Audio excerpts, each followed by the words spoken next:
les decía que en Lucas capítulo 9, el Señor Jesús desafía a sus discípulos, como hemos visto durante todas estas semanas. Primero los desafió dándoles una tarea, los envió a predicar el Evangelio. Luego los desafió haciéndoles la prueba de invitarlos a darle de comer a las personas, como vimos la semana pasada, pero era más una prueba para ver su capacidad de confiar en Él, su capacidad de depender de Él. Y hoy quiero compartir con ustedes lo que sucede exactamente después, es a partir del versículo 18 en adelante, del 18 hasta el 27, encontramos a los discípulos.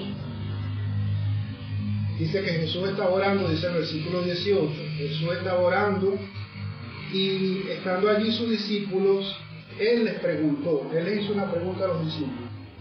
Hoy, el mensaje de hoy yo lo he titulado discípulos debidamente identificados. ¿Por qué debidamente identificados? Todos nosotros en algún momento de nuestra vida tuvimos maestros, ¿verdad? Y hay maestros que recordamos mucho, hay maestros que tal vez fueron importantes para nosotros. Y así como eso, hay maestros importantes en la historia, como por ejemplo Simón Rodríguez. ¿Quién no va a hablar de Simón Rodríguez? ¿Por qué es reconocido Simón Rodríguez? Porque fue el maestro de ¿quién? Del Libertador, ¿verdad? Entonces, normalmente cuando alguien conecta a alguien con su maestro es porque aprendió cosas relevantes o importantes de él. En la filosofía, mucha gente conoce a Sócrates. Sócrates fue maestro de Platón, ¿okay? Ambos fueron conocidos en la historia. Platón fue maestro de Aristóteles. Entonces, en ese tiempo era importante quién era el maestro. Por ejemplo, también tenemos en la Biblia el ejemplo de Pablo, que la Biblia dice que Pablo tuvo un maestro. ¿Recuerdan quién fue? ¿Cómo se llamaba? Gamaliel. Gamaliel fue el que lo instruyó antes de conocer a Jesús. Él fue instruido por Gamaliel. Entonces, pero Jesús quiere desafiar a sus discípulos en esta mañana a ver qué tan identificados están con Él como maestro. Y Él les hace una pregunta, versículo 18. ¿Cuál fue la pregunta que les hizo? ¿Quién dice la gente que soy yo? ¿Quién soy yo? Dice Jesús. No se lo pregunta primero a ellos, sino quiere primero saber qué está diciendo la gente allá afuera. Y ellos le responden, bueno, unos dicen que eres Juan, otros dicen que eres Elías, otros dicen que eres un profeta famoso. Y esa es la opinión que tenía la mayoría de las personas sobre Jesús. Si hoy saliéramos afuera, la redundancia, y preguntáramos a las personas qué piensan de Jesús, ¿qué dirían? Tal vez dirían algunos que fue un gran maestro. La mayoría coincide que fue un personaje real. La gran mayoría de las personas coinciden que fue un personaje real. Algunos tal vez dudan de que haya sido hijo de Dios. Algunos cuestionan eso, que fue un gran maestro. Muchas personas lo afirman. Y todas esas cosas son opiniones claves de las personas acerca de Jesús. Pero Jesús va más allá con sus discípulos, y es lo primero que quiero destacar. Si queremos identificarnos con el Señor Jesús, primero tenemos que conocerlo a Él como maestro, identificarnos con Él como maestro. Y por eso Jesús les hace otra pregunta a los discípulos. ¿Cuál es la segunda pregunta? Que está en el versículo 20. ¿Y ustedes quién dicen que soy yo? Esa es la pregunta que le hace Jesús. Y en realidad esta es la pregunta que importa. ¿Quién es Jesús para mí? Yo no sé si ustedes se han hecho esa pregunta. Porque no es lo mismo quién es Jesús para el pastor que se para los domingos en la iglesia. No es lo mismo quién es Jesús para los hermanos que vienen a la iglesia. La pregunta es, ¿quién es Jesús para ti? ¿Quién es Jesús para mí? Para ti y para mí. Entonces, esa pregunta no es una pregunta que tiene varias respuestas, ¿okay? O tiene una sola respuesta afirmativa, y esa respuesta va a determinar nuestro destino, ¿ok? ¿Por qué? Cuando Jesús le pregunta eso a sus discípulos, ¿qué responden los discípulos? Según Lucas 9. El Cristo de Dios. Tú eres, versículo 20, el Cristo de Dios. ¿Okay? Algunos evangelistas enfatizan que quien lo respondió fue Pedro. Pedro probablemente hablando en nombre de los demás. Ahora quiero que pensemos en esa respuesta de Pedro. El Cristo de Dios. ¿Qué significa el Cristo de Dios? El ungido de Dios. O el Mesías, que es la otra palabra que se traduce para Cristo, el ungido o el Salvador. Mateo cuenta el mismo relato. Mateo añade la frase el Hijo del Dios viviente, diciendo que Pedro dijo: tú eres el Cristo, el Hijo del Dios viviente. Ahora, cuando Pedro responde eso, Jesús lo felicita y le dice, versículo, ¿dónde estoy? En Mateo 16, 17, es donde aparece el elogio que le hace el Señor Jesús. Jesús le dice: dichoso tú, Simón, hijo de Jonás, porque esto no te lo reveló ningún mortal, sino mi Padre que está en el cielo. Y esta parte me gusta, esta parte es importante, porque Jesús felicita a Pedro por la respuesta. De alguna manera, cuando le dice bienaventurado Pedro, de alguna manera le está diciendo felicitaciones, Pedro, por lo que acabas de decir. Pero lo que acabas de decir no lo estás diciendo por iniciativa propia, solo mi Padre lo tuvo que haber puesto en tu corazón. Y eso nos hace pensar que el reconocimiento de Cristo como el Mesías o como el Salvador viene de Dios. No viene por nuestra propia lógica, no viene por nuestro propio entendimiento, por lo que a mí me pareció. Yo en algún momento decidí que Jesús iba a ser el Cristo para mí, o Jesús iba a ser mi Salvador, sino que eso es una revelación que viene de Dios. Y la pregunta es, para todos ustedes, una pregunta personal, una pregunta individual: si ya ustedes consideran que Cristo es su Mesías, que Cristo es su Salvador. Entonces es la pregunta que tenemos que hacer. Cristo es mi Salvador, el Espíritu Santo puso eso en mi corazón. Jesús dijo en Juan 6:44, nadie puede venir a mí si no lo trae el Padre que me envió, y yo lo resucitaré en el día final. Es decir, si respondemos afirmativamente que Él es nuestro Salvador, solamente así Jesús promete que nos va a resucitar. ¿Cuándo? En el día final. Una promesa que Él hace. Él se compromete con eso, si le reconocemos como nuestro Señor y nuestro Salvador. Quizás la mayoría de aquí ya tomó esa decisión, pero si alguien no la ha tomado, sepa que es la decisión más importante de la vida, porque va a determinar nuestro destino, que Cristo sea nuestro Maestro y nuestro Señor. Ahora, lo segundo que quiero destacar para ustedes es que los discípulos necesitaban también conocer no solamente al Maestro, quién era el Maestro, ya lo identificaron, Cristo, el Cristo de Dios. También tienen que conocer el plan del Maestro. ¿Cuál era el plan del Maestro?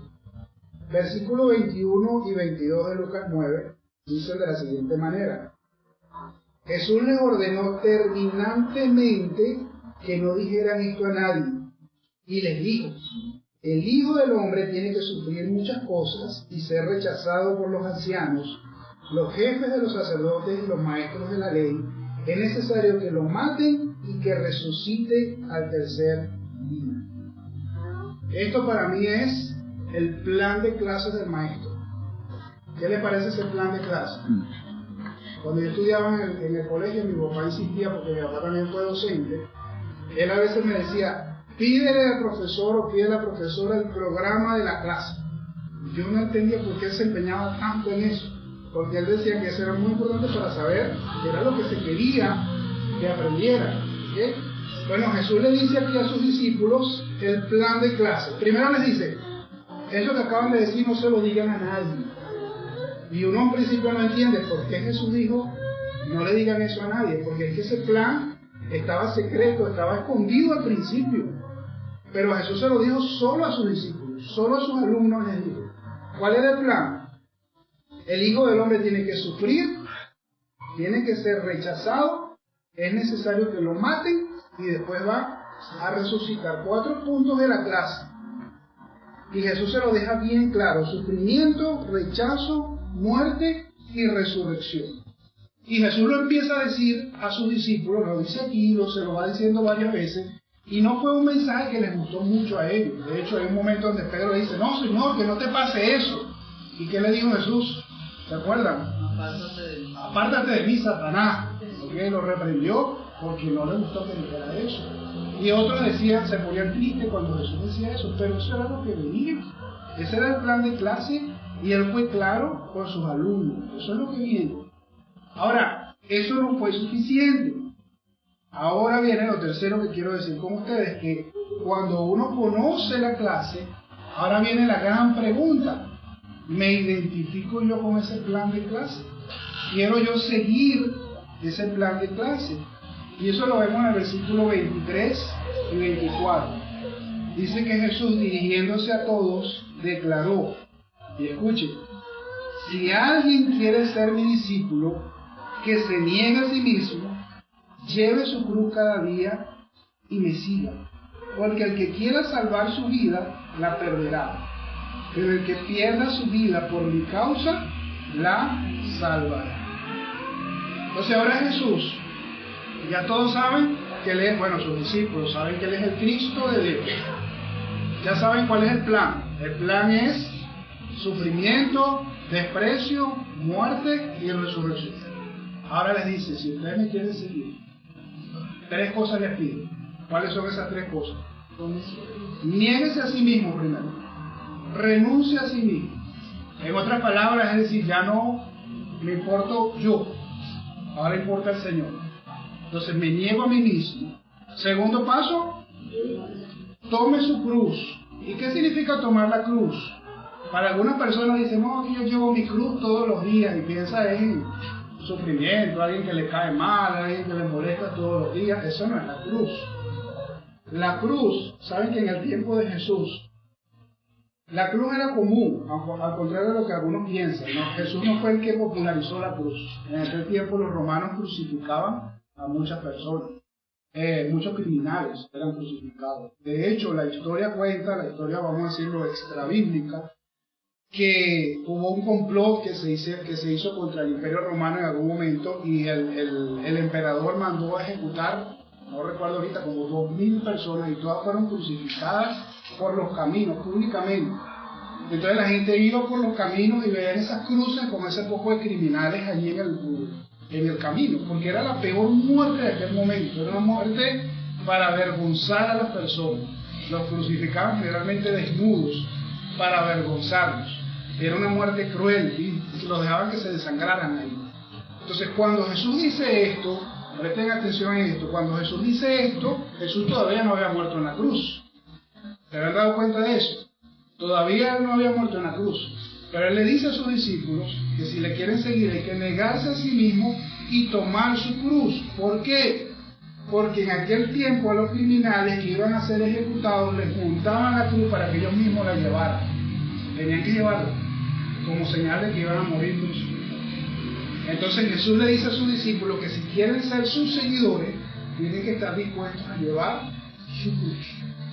Como dijo Pablo, que todo el tiempo vivimos como sentenciados a muerte. ¿Okay?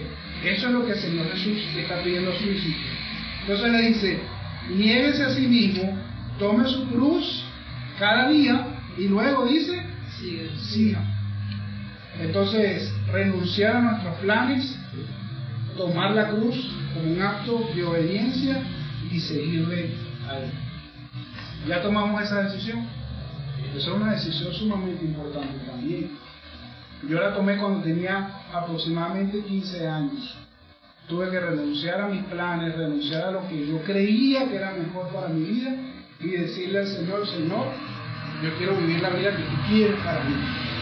Y a partir de ahí empezó ese camino de obedecer y de crecer en los caminos del Señor.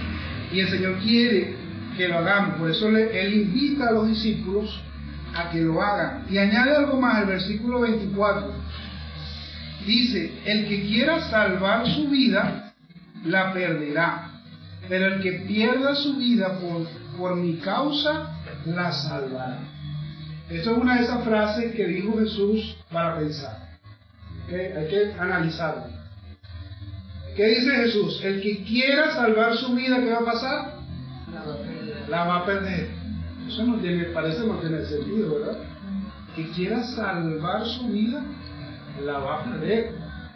Pero el que la pierda por mí, dice Jesús, la va a salvar. Parece irónico, ¿verdad? Parece una contradicción. Pero es lo que Jesús quiere que sus discípulos entiendan. Solamente hay dos posibilidades. O vivo la vida como yo quiero y salvo mi vida como yo quiero, pero voy a perder mi vida, irónicamente, ¿verdad? La otra opción es perder mi vida por Cristo. Es decidir, voy a vivir para Cristo. Y si yo hago eso, ¿qué me promete el Señor? Que me va a salvar. Me promete la salvación. Entonces, pero solamente Él puede prometer eso, porque Él es el dador de la vida. Él es el único que puede prometernos. Entonces, si vamos a vivir para alguien, tiene que ser para Cristo. No podemos vivir para otras personas. No podemos vivir para complacer a los demás. No podemos vivir para agradar a los demás siempre, porque no vamos a poder. Pero para el único que debemos vivir, para agradarle siempre, es al Señor. Y Él promete que nos va a salvar. Y añade, versículo 25. ¿De qué le sirve a uno ganar al mundo, como muchas personas, de qué le sirve a uno ganar el mundo entero si se pierde o se destruye a sí mismo? Pero esa es la realidad de mucha gente, que vive para agradar al mundo, prefiere vivir a su manera, prefiere vivir la vida llena de likes, llena de afirmaciones de otras personas. Porque la sociedad nos ha mostrado que mientras más personas estén contentos con como yo soy, entonces yo los estoy agradando más a ellos. Pero hay personas que literalmente han perdido la razón tratando de agradar a las demás personas, porque nosotros no se puede. Al único que tenemos que agradar es a Cristo. Hay una expresión que usamos mucho, que es la expresión ganarnos la vida. Bueno, no hay manera de ganarnos la vida, sino cuando la perdemos por Cristo, cuando se la entregamos a Cristo, y Él ofrece algo muchísimo mejor. Y quiero terminar con las últimas palabras que Él dijo en esta sección, versículo 26. Él dice: si alguien se avergüenza de mí y de mis palabras, el Hijo del Hombre se avergonzará de él cuando venga en su gloria y en la gloria del Padre y de los santos ángeles. Con eso remata la clase de Jesús. Le dice a sus discípulos: si ustedes lo que yo les estoy diciendo les causa vergüenza, o yo les causo vergüenza, yo me voy a avergonzar de ustedes cuando venga. Pero Él quiere que no nos avergoncemos de sus palabras, aunque parezcan contrarias a lo que la mayoría de las personas piensan, aunque parezca contraria a lo que la sociedad nos quiera pintar o el mundo nos quiera pintar. Lo que nos debe importar es lo que piensa el Señor Jesús. ¿Okay? Si nos avergonzamos de Él, dice que Él se va a avergonzar de nosotros. Si nos avergonzamos de sus enseñanzas, Él se va a avergonzar de Él. Entonces más bien tenemos que gozarnos con la enseñanza de Jesús, en lugar de avergonzarnos, sentirnos honrados por el Señor, que eso determine nuestra identidad. Y así como hay personas que dicen: fulanito de tal fue mi maestro, con orgullo, que nosotros podamos decir también con orgullo: Jesús es mi maestro. Yo todo lo que hago, lo hago porque lo aprendí de Él, y sigo aprendiendo de Él, y vivo mi vida aprendiendo de Él, porque Él es mi maestro. Entonces termino preguntándoles: ¿qué tan identificados estamos con el maestro? ¿Qué tan identificados estamos con el Señor? ¿Qué tanto podemos decir que Él es mi Señor y que Él es mi maestro? Amén. Amén. Vamos a orar. Gracias, Padre, por tu palabra, por este tiempo, por esta reflexión. Ayúdanos, Señor, a ponerla en práctica, a aplicarla a nuestras vidas. Tú eres nuestro Dios, tú eres nuestro Señor, y queremos seguir aprendiendo de ti, Señor. Quizás a veces no entendemos la lección, quizás a veces no entendemos la clase, pero igual, Señor, queremos comprender, Señor, lo que tú quieres enseñarnos en nuestras vidas, oh Dios mío. Queremos seguir tus pasos, queremos obedecerte. Permítanos, Señor, jamás avergonzarnos ni de ti, ni de tus enseñanzas.